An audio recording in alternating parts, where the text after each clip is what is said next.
right here.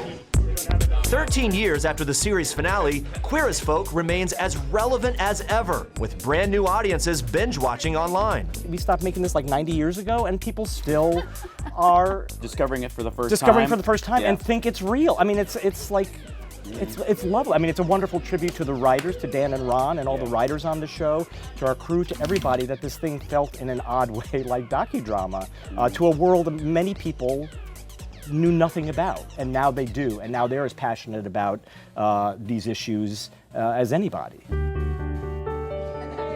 was such a unique experience and such a unique show that these are the people that, I always cry, but I only can look to you, and you can only look to me to remember those memories together. We are the only two women who went through those memories together, and so it's family. I mean, it's family. Forever. Everyone smile, please. I think it's actually so thrilling to know that young gay people are watching the show, because they didn't grow up with all the stuff that we were dealing with at the turn of the 21st century. We all went through a lot of stuff. So they come to the show with a very different point of view. But the one similarity I find between the young people now and the people back then that they've all said is that you showed me.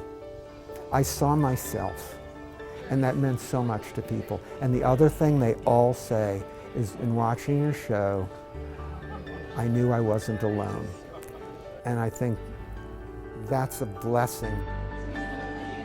Along with that, I think, you know, the circumstances have changed.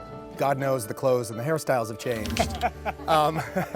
But the emotional stories they're eternal. They're the same stories Shakespeare was writing about. They're the same, you know, I often say, people came for the queer, they stayed for the folk.